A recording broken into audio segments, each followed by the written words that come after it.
তুমি আমায় ডেকেছিলে ছুটির নিমন্ত্রণে। পর্ব ৭।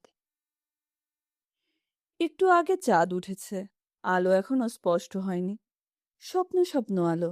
নবনী এবং শাহেদ হাঁটছে। নবনী তার অভ্যাস মতো মাটির দিকে তাকিয়ে হাঁটছে। পায়ের নিচে চকচকে সাদা বালি। নবনীর মনে হচ্ছে চিনির দানার উপর দিয়ে হাঁটছে। খানিকটা বালি এনে জিভে ছোঁয়ালে মিষ্টি লাগবে। নবনী নিচু হয়ে কিছু বালি হাতে নিল। শাহেদ বলল, কি করছো? কিছু করছি না, বালি নিয়ে খেলছি। তুমি হাতে নিয়ে দেখো, কি ঝকঝকে বালি। হাত পাতো, তোমার হাতে কিছু বালি দিয়ে দিই। শাহেদ বলল, শ্রাবণীর মধ্যে তো আছেই, তোমার মধ্যেও অনেক ছেলে মানুষই আছে। নবনী বলল, আমাদের সবার মধ্যেই আছে, তোমারও আছে। থাকলেও চাপা পড়ে আছে, পাথর চাপা। পাথরটা সরিয়ে ফেলো, তারপর আমার সঙ্গে কিছু ছেলে মানুষই করো। শাহেদ হাসতে হাসতে বলল, কি করতে বলছো? তোমার যা করতে ইচ্ছা হয় করো। জুতা খুলে ফেলে চলো, আমরা ওই চরে চলে যাই। মাঝখানে পানি খুব অল্প, হাঁটু পানিও না। চলো যাই।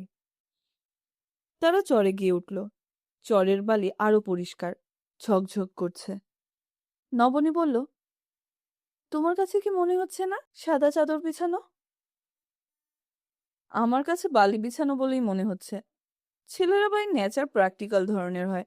কল্পনা বিলাস ছেলেদের এমনিতে কম, আমার আরো কম। আমি হলাম ব্যবসায়ী মানুষ। ব্যবসায়ী মানুষের কল্পনা শক্তি থাকে না? খুব কম থাকে। তুমি একজন কবি সাহিত্যিকের নাম বলতে পারবে না যে ব্যবসায়ী।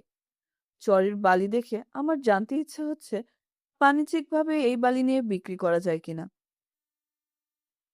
কেন বাজে রসিকতা করছো? এসো, বসি। তোমার সুন্দর শাড়ি নষ্ট হয়ে যাবে না? হোক নষ্ট। তারা পাশাপাশি বসলো।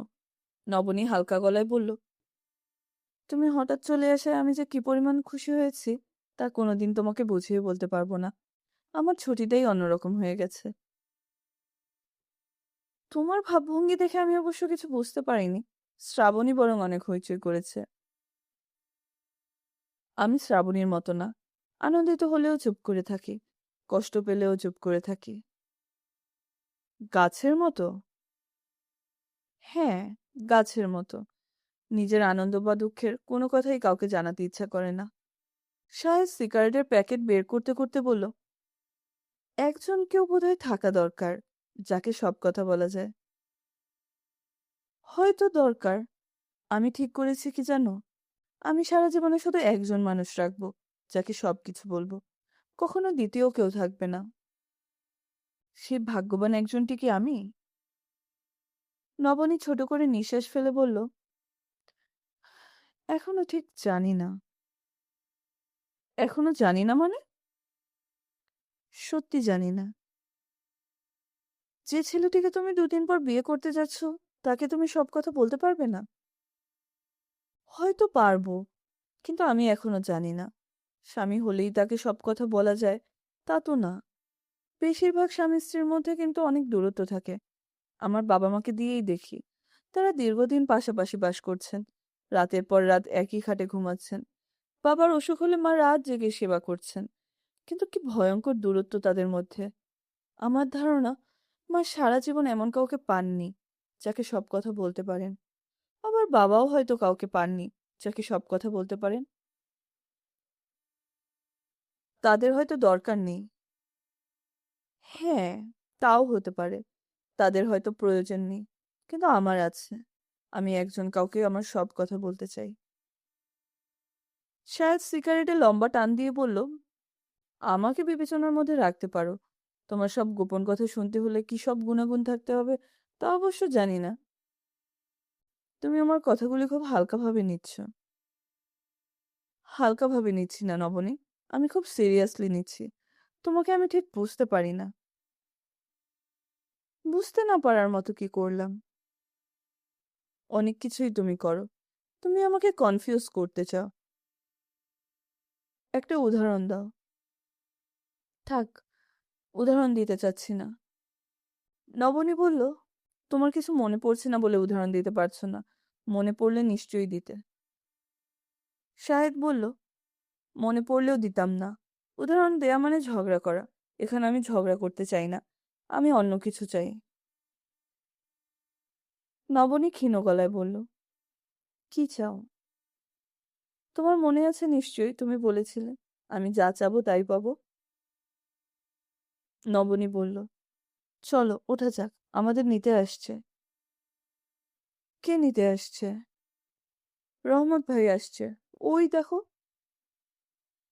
নবনী উঠে দাঁড়ালো। রহমত লম্বা লম্বা পা ফেলে এদিকেই আসছে। শাহেদ বলল, ওকে চলে যেতে বলো, আমার বসে থাকতে ভালো লাগছে, বসি আরো কিছুক্ষণ। নবনী বলল, আমার বসে থাকতে ভালো লাগছে না, শীত লাগছে। শাহেদ বলল, মনে হচ্ছে হঠাৎ তুমি আমার উপর রেগে গেছো। তোমাকে রাগানোর মতো কিছু কি করেছি? নবনী জবাব দিল না। ডাক বাংলোর দিকে হাঁটতে শুরু করলো। পেছনে পেছনে শাহেদ আসছে। চাঁদের আলো এখন আরো পরিষ্কার হয়েছে। অস্পষ্ট ছায়া ছায়া ভাব দূর হয়েছে। ঘরে ঢুকে নবনী দেখলো জাহানারা শোবার ঘর অন্ধকার করে শুয়ে আছেন। তার মাথার চুলে বিলি করে দিচ্ছে মিলবুয়া। নবনী বলল, কি হয়েছে? জাহানারা বললেন, মাথা কেমন জানি করছে, তোরা খেয়ে নে, আমি উঠতে পারবো না। বেশি খারাপ লাগছে মা? জাহানারা জবাব দিলেন না। নবনী বলল, ডাক্তারকে খবর দিতে বলবো? জাহানারা বিরক্ত গলায় বললেন, কাউকে খবর দিতে হবে না, তুই যা। নবনী বের হয়ে এলো। জাহানারা মিলুকে দরজা বন্ধ করে দিতে বললেন। দরজা ভেতর থেকে বন্ধ হয়ে গেল। রাতে শ্রাবণীও কিছু খেলো না। তার নাকি গলা ব্যথা করছে। খাবার টেবিলে জামিল সাহেবও গম্ভীর হয়ে বসে রইলেন। নবনী বলল, তোমারও কি শরীর খারাপ লাগছে বাবা? না, আমার শরীর ঠিকই আছে। তোর মাকে নিয়ে সমস্যা। রাতে ঘুমায় না, জেগে বসে থাকে। কাল রাত ৩টার সময় উঠে দেখি সে ডাইনিং হলে বসে আছে, উলের কি যেন বানাচ্ছে। আমি বললাম, কি বানাচ্ছ? সে বলল, কিছু না। নবনী বলল, নতুন জায়গায় আমার ঘুম আসে না। জামিল সাহেব তিক্ত গলায় বললেন, নতুন জায়গা পুরাতন জায়গায় কিছু না, কোনো জায়গাতেই তার ঘুম আসে না, বাড়িতেও তো ঘুমায় না। শাহেদ বলল, ভালো কোনো ডাক্তার টাক্তার দেখানো দরকার মনে হয়। জামিল সাহেব বললেন, ভালো ডাক্তারের তো অভাব নেই, প্রচুর আছে, দেশি আছে বিদেশে আছে। দেখাতে না চাইলে কিভাবে কি করব? ছুটি কাটাতে এসে যদি এমন অসুখ বিসুখের যন্ত্রণায় পড়ি, তাহলে ভালো লাগে? রান্না ছাড়াও তো এই পৃথিবীতে আরো কাজকর্ম আছে। নবনী বলল, বাবা তুমি বেশি রেগে যাচ্ছ। আমি খুব কম রেগেছি মা, খুবই কম। আমি সবাইকে সবার মতো থাকতে দিই, কারোর ছুটি নষ্ট করতে চাই না। আমার থিওরি হলো, বেড়াতে এসেছি, বেড়াতে এসে যে যেভাবে আনন্দ পেতে চায় পাক। তোর মা রান্নাঘরে দরজা বন্ধ করে বসে থাকতে চাচ্ছে, থাক। শ্রাবণী একবার রাত ৩টার সময় একা একা নদীর পাড়ে গেল। আমি রাগ করেছি, কিন্তু কিছুই বলিনি। এখন শুনলাম সে একটা মই জোগাড় করেছে, ছাদে উঠবে। ছাদ এমন কি জিনিস যে মই এনে উঠতে হবে? নবনী হেসে ফেলল। মেয়ের হাসি মুখ দেখে জামিল সাহেবও কিছুক্ষণের মধ্যে হেসে ফেললেন। শাহেদের দিকে তাকিয়ে বললেন, পারিবারিক অনেক সমস্যা তোমার সামনেই আলাপ করলাম। তোমাকে পরিবারের একজন ধরি বলেই তা করেছি। আমি আমার সমস্যা বলে বেড়াই না, ইচ্ছাও করে না, সময়ও নেই। শাহেদ প্রসঙ্গ পাল্টাবার জন্য বলল, এত জায়গা থাকতে আপনি এখানে ছুটি কাটাতে কেন এসেছেন চাচা? যুবক বয়সে একবার এখানে এসেছিলাম, পাখি শিকারের জন্য এসেছিলাম। এই ডাক বাংলোয় ছিলাম। এখান থেকে 10 মাইল দূরে মাহিন্দার জলা নামে একটা বিলের মতো আছে, সেখানে পাখি শিকারের জন্য গিয়েছিলাম। অদ্ভুত দৃশ্য। আবারও সেই দৃশ্য দেখার জন্যই এসেছি। দৃশ্য কি দেখব, যন্ত্রণায় যন্ত্রণায় অস্থির। এবারও কি পাখি শিকারে যাবেন? পাগল হয়েছ? মন্ত্রী হয়ে পাখি শিকারে গেলে উপায় আছে? সব পত্রিকায় ফ্রন্ট পেজে ছবি চলে যাবে। তবে তোমরা যাও, দেখে আসো। পাখি শিকারের দরকার নেই। ব্যাপার কি দেখে আসো। থানার একটা স্পিড বোট আছে, নষ্ট ছিল, ঠিক করেছে। কাল ভোরে তোমাদের নিয়ে যাবে। আপনি যাবেন না? না, আমি যাব না। আমি সঙ্গে থাকলে তোমরা মন খুলে হইচইও করতে পারবে না। তাছাড়া এদিকে আমার কিছু কাজও আছে। শাহিদ বলল, বেড়াতে এসেছেন, এখন আবার কাজ কি? আপনিও চলুন, সবাই মিলে হইচই করে আসি। জামিল সাহেবের খাওয়া হয়ে গেছে। তিনি হাত ধুতে ধুতে বললেন, আমি যেতাম, পাখি দেখার জন্যই এসেছি, কিন্তু এখন যদি যাই আমাকে একা যেতে হবে। নবনীরমাকে সঙ্গে নেওয়া যাবে না। এইভাবে যাওয়া যায় না। শাহেদ বলল, আমরা ওনাকে বুঝিয়ে সুঝিয়ে রাজি করব। পারবে না। পৃথিবীর সব কাজ পারবে, এই কাজটা পারবে না। আমার অ্যাডভাইস হচ্ছে চেষ্টা করতেও যেও না। তার মেজাজ এখন আকাশে উঠে আছে। চেষ্টা করতে যাবে, সে একটা বিশ্রী কাণ্ড করবে। আমি চাই না এখন একটা বিশ্রী কাণ্ড হোক। নবনী। জি বাবা। তোর মাকে কিছু খাওয়াতে পারিস কিনা দেখ তো। সে দুপুরেও কিছু খায়নি। জাহানারার ঘরের দরজা বন্ধ। তিনি দরজা খুললেন না। ভেতর থেকে মিলু বলল, আফা আপনারা চললে যাইতে বলছে। নবনী বলল, ঠান্ডা পানি এনেছি মা, দরজা খোলো, পানিটা রেখে যাই। জাহানারা কঠিন গলায় বললেন, পানি লাগবে না, তুই ঘুমাতে যা।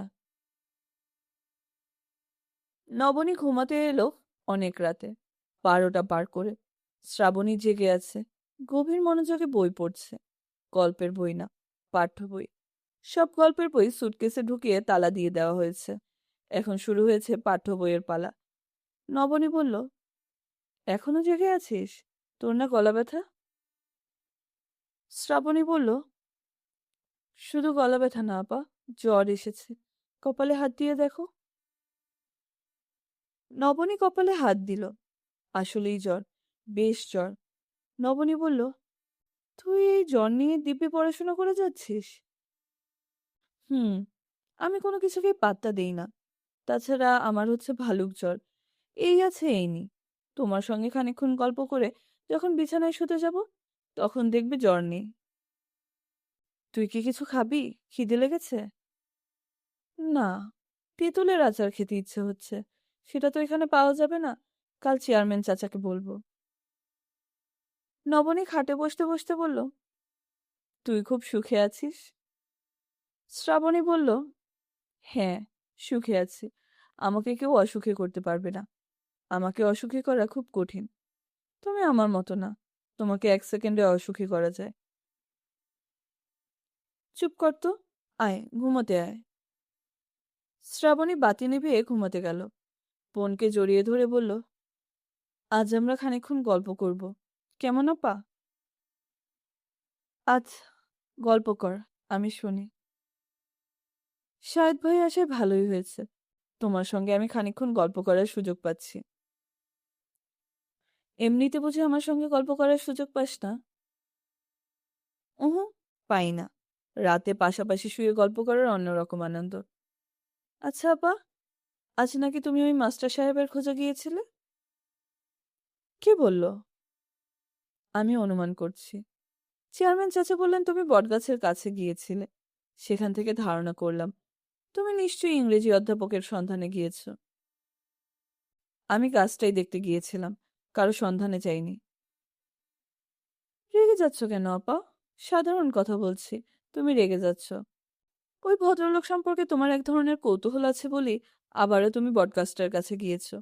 তুমি মনে মনে আশা করেছিলে যে বটগাছের কাছে ওই ভদ্রলোকের দেখা পেয়ে যাবে। আমি এমন কিছুই ভাবিনি। তুই কি মনের ডাক্তার হয়ে গেছিস? শ্রাবণী হালকা গলায় বলল, আমাদের সমস্যা কি জানো আপা? আমরা বেশিরভাগ সময়ই জানি না আমরা কি চাই। যেটা চাই বলে মনে হয়, আসলে সেটা চাই না। তুমি তীব্রভাবে সাহেব ভাইয়ের সঙ্গ কামনা করছো। এটা এক ধরনের ভ্রান্তিও হতে পারে। হয়তো তুমি অন্য কিছু চাচ্ছ, বুঝতে পারছো না। নবনী বিরক্ত হয়ে বলল, এসব কথা তুই কোন উপন্যাস থেকে বলছিস? শ্রাবণী খিলখিল করে হেসে ফেলল। নবনী বলল, হাসি বন্ধ কর, রাগে গা জ্বলে যাচ্ছে। শ্রাবণী আরো শব্দ করে হেসে উঠল। অনেক কষ্টে হাসি থামিয়ে বলল, তোমার রাগ আমি আরো বাড়িয়ে দিচ্ছি। এই যে সাহেদ ভাইয়ের কথাই ধরো, শিক্ষিত, বুদ্ধিমান, কৃতী এবং সুপুরুষ একজন মানুষ। নিজের উপর তার প্রচন্ড আত্মবিশ্বাস। তার ধারণা নিজেকে তিনি ভালো করেই জানেন, আসলে কিন্তু জানেন না। তার মানে কি? আমার ধারণা তোমার চেয়ে আমি শ্রাবণী চৌধুরী তার কাছে অনেক বেশি গুরুত্বপূর্ণ। চট করে রেগে যেও না আপা, প্রমাণ দিচ্ছি। আমি এই শীতের মধ্যে তাকে কুয়োর পানিতে গোসল করতে বললাম। তিনি যথারীতি গোসল করে ঠান্ডা বাঁধালেন। আমি বললাম, শাহেদ ভাই, কুয়োতলায় চা খেতে খুব ভালো লাগে। উনি রেগুলার সেখানে চা খাওয়া শুরু করলেন। বিকেলে আমরা ব্যাডমিন্টন খেলছিলাম, তুমি চুপচাপ একা বসেছিলে। তিনি তোমাকে ফেলে আমার সঙ্গে ব্যাডমিন্টন খেলতেই আনন্দ পাচ্ছিলেন। খেলাটা তার কাছে জরুরি ছিল না, আমার সঙ্গটা অনেক জরুরি ছিল। এই যে তিনি সব কাজকর্ম ফেলে এখানে ছুটে এলেন, তার পেছনে তোমার যতটা ভূমিকা, আমার ধারণা আমার নিজের ভূমিকা অনেক বেশি। নবনী বলল, তোর জ্বর অনেক বেড়েছে, তুই অসুস্থ মেয়ের মতো কথা বলছিস। এসব সুস্থ কোনো মেয়ের কথা না, এসব হলো বিকারগ্রস্ত মেয়ের কথা। সমস্যা শাহেদের না, সমস্যা তোর। শ্রাবণী হাই তুলতে তুলতে বলল, আমার কোনো সমস্যা নেই আপা। আমার সমস্যা থাকলে এত সহজে এসব কথা তোমাকে বলতে পারতাম না। সমস্যা কোথায় আমি তোমাকে ধরিয়ে দিলাম। আমি যা বলছি তা যে জ্বরের ঘরে অসুস্থ হয়ে বলছি, তাও কিন্তু না। আমি যা বলেছি তা প্রমাণ করে দিতে পারবো। কিভাবে? কাল আমাদের তিনজনের পাখি শিকারের যাবার কথা। শেষ মুহূর্তে আমি বলবো যাব না। তখন দেখবে শাহেদ ভাই বলবেন, থাক, বাদ দাও, যাও, বাতিল হয়ে যাবে। নবনী ক্ষীণ স্বরে বলল, তুই এমন সব অদ্ভুত কথা বলছিস কেন রে শ্রাবণী? তোর কি হয়েছে? আমার কিছুই হয়নি আপা, যা সত্যি আমি তাই বলছি। যা সত্যি তা তুই বলছিস না। দিনরাত গল্পের বই পড়ে পড়ে তোর মাথা অন্যরকম হয়ে গেছে। তুই বানিয়ে বানিয়ে প্রচুর মিথ্যা কথা বলছিস। এখানে কোনো ইংরেজ মহিলার কবর নেই। তুই আমাকে বললি কবর আছে, আমি খোঁজ নিলাম। নবনী থেমে গেল, আর কথা বলা অর্থহীন। শ্রাবণী ঘুমিয়ে পড়েছে। তুমি আমায় ডেকেছিলে ছুটির নিমন্ত্রণে। পর্ব ৮। নবনী খুব ভোরে ঘর থেকে বের হলো। শ্রাবণী তখনও ঘুমাচ্ছে, কোলবালিশ জড়িয়ে এলোমেলো হয়ে শুয়ে আছে। তার শোয়া দেখে মনে হবে বাচ্চা একটা মেয়ে। প্রচন্ড শীতেও গায়ে কখনো লেপ থাকে না। ভোরবেলার দিকে খুব শীত পড়ে, আজও পড়েছে। শ্রাবণীর গায়ে লেপ নেই, কোলবালিশ জড়িয়ে সে শীতে কাঁপছে। ঘর থেকে বের হবার সময় নবনী ছোট বোনের গায়ে লেপ তুলে দিল। কেমন বাচ্চাদের মতো ঘুমিয়ে থাকে, বড় মায়া লাগে। নবনীর নিজেরও শীত লাগছে। শাড়িটা ভালো মতো গায়ে জড়িয়ে সে ডাকবাংলোর মূল বারান্দায় চলে এলো। শাহিদ বারান্দায় বসে আছে। এত ভোরে সে কখনো ওঠে না। শাহিদ নবনীকে দেখে খুশি খুশি গলায় বলল, গুড মর্নিং প্রিন্সেস। নবনী বলল, গুড মর্নিং। শাহিদ বলল, আজ কেন জানি ভোর ৫টার সময় ঘুম ভেঙে গেছে। তারপর হাজার চেষ্টা করেও ঘুম আসে না। শেষমেশ বারান্দায় এসে বসে আছি। কি প্রচন্ড কুয়াশা হয়েছে দেখছো? হ্যাঁ, খুব কুয়াশা। আজ তো আবার স্পিড বোটে করে বেড়াতে যাবার কথা। কুয়াশা না কাটলে যাব কিভাবে? রওনা হতে অনেক দেরি হবে। নবনী কিছু বলল না। শাহেদ বলল, তোমার ঘুম ভেঙেছে ভালো হয়েছে। চলো, কুয়াশার মধ্যে হেঁটে আসি, মর্নিং ওয়াক। তার আগে আমাকে চা খেতে হবে। নবনী, চা বানাতে পারবে? পারবো না কেন? তাহলে দয়া করে চা বানিয়ে নিয়ে এসো। আমি কুয়োতলায় যাচ্ছি। কুয়োতলা বেশ একটা ইন্টারেস্টিং জায়গা। শ্রাবণের কথা প্রথম বিশ্বাস করিনি, এখন দেখি কুয়োতলায় বসে চা খেতে অন্যরকম লাগে। তুমি যাও কুয়োতলায়, আমি চা নিয়ে আসছি। নবনী রান্নাঘরে ঢুকে দেখে জাহানারা ইতিমধ্যেই চুলায় কেতলি বসিয়ে ময়দা মাখছেন। লুচি তৈরি হবে। জাহানারা বললেন, তোকে এমন কেন দেখাচ্ছে রে নবু? কেমন দেখাচ্ছে? মনে হচ্ছে শরীর খুব খারাপ। রাতে ঘুম হয়নি? হয়েছে। জ্বর টর আসেনি তো নবু? ওহো, দেখি, কাছে আয়, গায়ে হাত দিয়ে দেখি। তুমি তো ময়দা মাখছো, গায়ে হাত দেবে কি করে? জাহানারা বললেন, তুই আমার গালের সঙ্গে তোর গাল লাগা, তাতেই বুঝবো। নবনী এসে মাকে জড়িয়ে ধরল। জাহানারা নবনীর মুখ দেখতে পেলেন না। তিনি বুঝতে পারছেন নবনী কেঁপে কেঁপে উঠছে। তার বুকে একটা ধাক্কা লাগলো। নবু, মা, কি হয়েছে তোর? কেন জানি মা, কিছু ভাল লাগছে না। ভালো না লাগার মতো কি কিছু হয়েছে? না। তুই তো মাঝে মাঝে অকারণেই সাহেদার সঙ্গে ঝগড়া করিস। ঝগড়া হয়নি তো? না, ঝগড়া হয়নি। 2 কাপ চা বানাও তো মা। তুই বানিয়ে নিয়ে যা, আমার হাত বন্ধ। শাহেদের কাপে চিনি 8 চামচ বেশি দিবি। ও চিনি বেশি খায়। ওই তাকের উপর টি ব্যাগ আছে। নবনী চা বানাচ্ছে। জাহানারা ময়দা মাখা বন্ধ করে মেয়ের মুখের দিকে তাকিয়ে আছেন। তিনি অবশ্য প্রায় মেয়ের মুখের দিকে তাকিয়ে থাকে। যত দিন যাচ্ছে মেয়েটা ততই সুন্দর হচ্ছে। এত সুন্দর যে মাঝে মাঝে মেয়েটাকে তার রক্ত মাংসের মানুষ বলেই মনে হয় না। নবনী বলল, মা, তোমার জন্য 1 কাপ চা বানাবো? না। না কেন? খাও না মা, মেয়ের হাতে বানানো চা খাওয়া যায়। এসো, আমরা দুজনে বসে চা খাই। আচ্ছা, ঠিক আছে। নবনী শাহেদের চায়ের কাপ হাতে উঠে গেল। খাবার ঘরে গিয়ে ডাকলো, মিলু বুয়া। মিলু দৌড়ে এলো। নবনী খানিকটা অস্বস্তির সঙ্গে বলল, এই চাটা তোমার শাহেদ ভাইকে একটু দিয়ে আসো তো। কুয়োতলায় আছে, পিরিচ দিয়ে ঢেকে নিয়ে যাও। মিলু চায়ের কাপ হাতে নিতে নিতে বলল, আম্মার শরীর রাইতে খুব খারাপ গেছে। কি হয়েছে? মাথাতে নাকি খুব যন্ত্রণা হয়েছে। বারিন্দার এই মাথায় ওই মাথায় হাঁটছেন। ডাকলে না কেন আমাকে? ডাকতে চাইছিলাম, আম্মা নিষেধ করলে। তুমি চা নিয়ে যাও মিলুবো, ঠান্ডা হয়ে যাচ্ছে। জাহানারা মেয়ের সঙ্গে বসে চা খাচ্ছেন। তাকে দেখে মনে হচ্ছে না রাতে তার শরীর খারাপ করেছিল, তবে তাকে ক্লান্ত দেখাচ্ছে। নবনী বলল, গত রাতে তোমার একেবারেই ঘুম হয়নি, তাই না? হয়েছে কিছু, চেয়ারে বসে বসে ঘুমিয়েছি। মিলু বুয়া বলছিল খুব নাকি মাথার যন্ত্রণা হচ্ছিল। মাথার যন্ত্রণা তো সবসময়ই হয়, সেটা কিছু না। আমার মনে হয় ভালো মতো ডাক্তার দেখানো উচিত, নয়তো পরে হঠাৎ ধরা পড়বে মাথায় টিউমার হয়েছে। আমরা আগে কিছু বুঝতে পারিনি। এবার ঢাকা গিয়ে তুমি খুব ভালো করে চিকিৎসা করাবে। আচ্ছা, করাবো। কথা দিচ্ছ কিন্তু মা। আচ্ছা। নবনী চা শেষ করে বাবার খোঁজে গেল। জামেল সাহেব এমনিতে খুব ভোরে ওঠেন, ফজরের নামাজ পড়েন।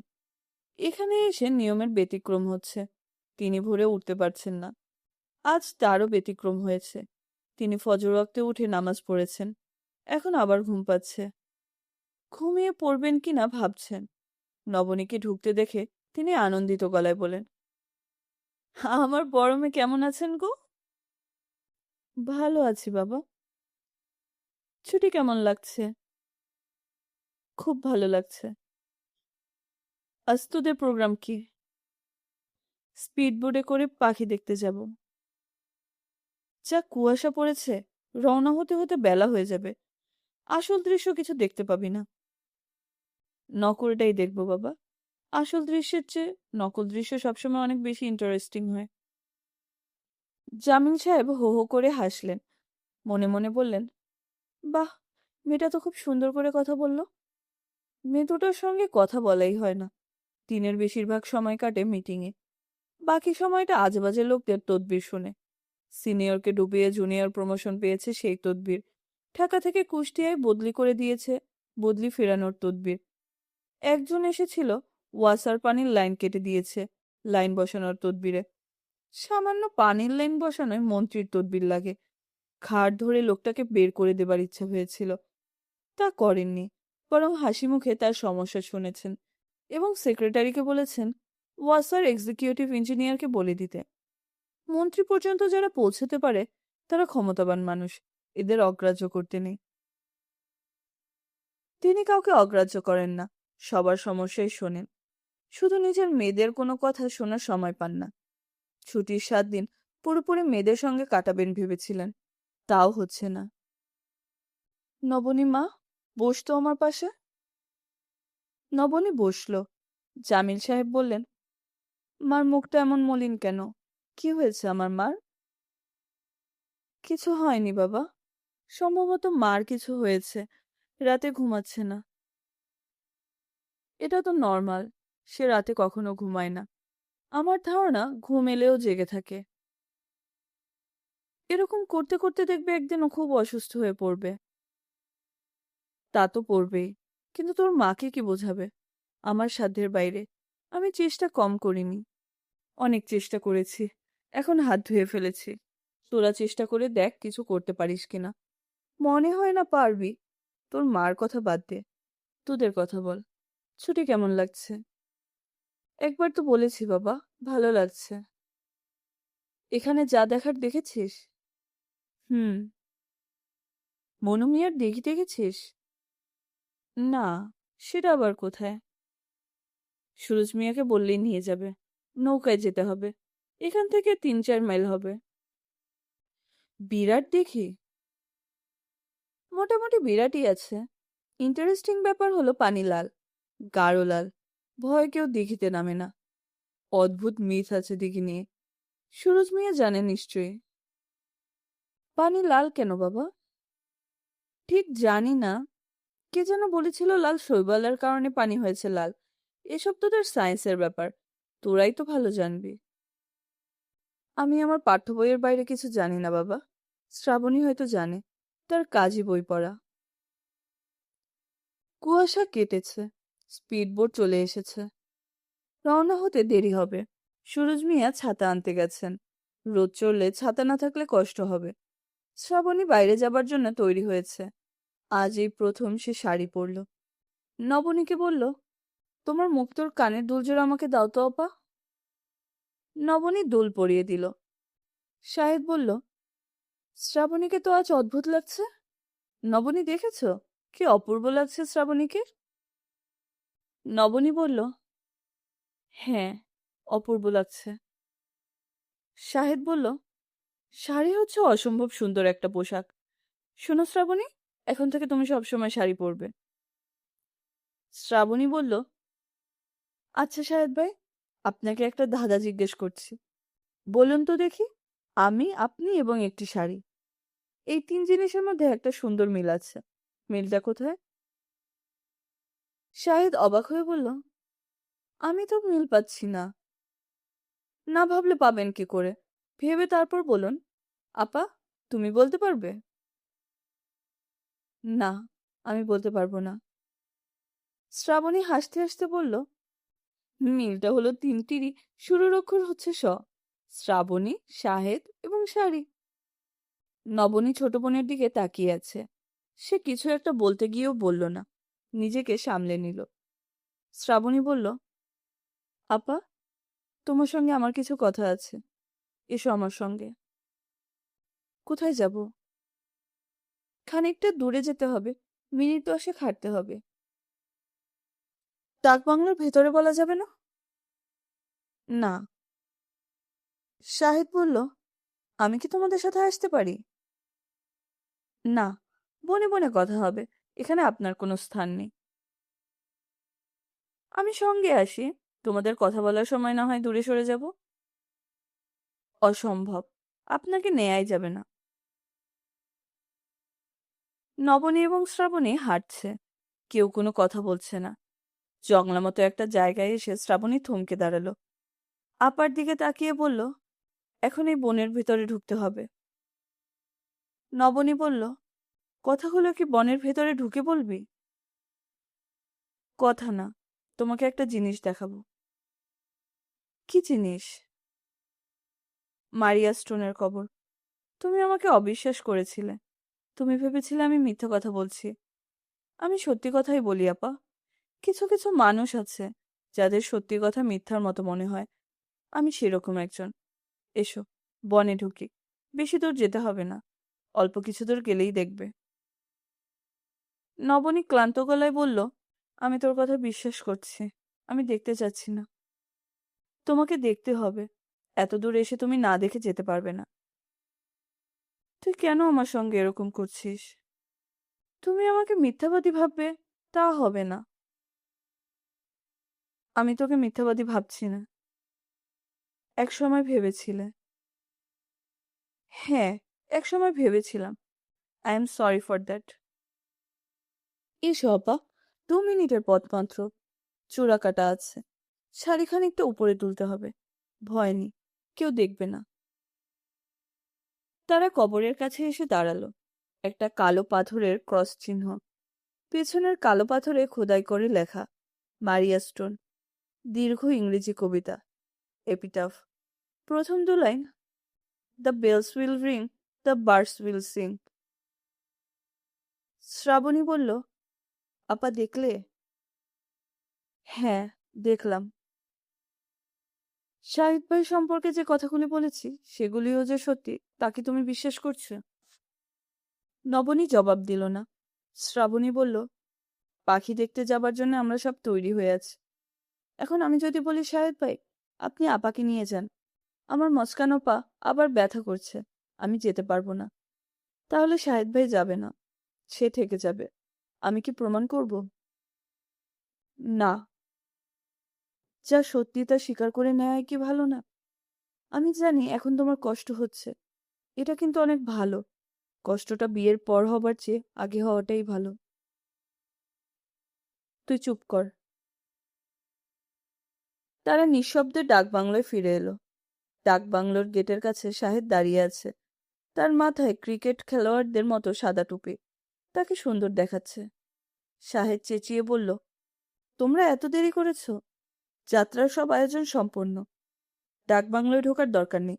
তোমরা এখান থেকে সরাসরি স্পিড বোটে উঠবে। তোমাদের ব্যাগ ট্যাগ সব তোলা হয়েছে, পানির বোতল নেওয়া হয়েছে, ফ্লাক্স ভর্তি চা নেওয়া হয়েছে। শ্রাবণী বলল, একটা ক্ষুদ্র সমস্যা হয়েছে শাহেদ ভাই। কি ক্ষুদ্র সমস্যা? হাঁটতে গিয়ে আমার মুচকে যাওয়া পা গর্তে পড়েছে। আমার মুখ দেখে বোঝার উপায় নেই যে ব্যথায় আমি ছটফট করছি। কাজেই আমি যেতে পারবো না। আমাকে গরম পানিতে পা ডুবিয়ে বসে থাকতে হবে। শাহেদ হতভম্ব গলায় বলল, সে কি? তাতে আপনাদের প্রোগ্রামের কোনো রকম হেরফের হবে না। আপনি আপাকে নিয়ে যাবেন, হইচই করে আসবেন। নবনী একদৃষ্টিতে বোনের দিকে তাকিয়ে আছে। তার চোখে পলক পর্যন্ত পড়ছে না। শাহেদ বলল, 3জন মিলে যাব ঠিক করেছি, এখন 2জন যাব, তা কি করে হয়? তাছাড়া পাখি শিকারে তোমার আগ্রহই সবচেয়ে বেশি ছিল। আগ্রহ এখনো আছে।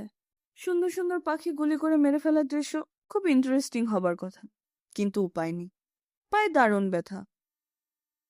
শাহেদ বলল, তাহলে প্রোগ্রাম বাদ দেয়া যাক। তোমার পায়ে ব্যথা কমুক, তারপর যাব। আজই যেতে হবে এমন তো কথা নেই। নবনী, তুমি কি বলো?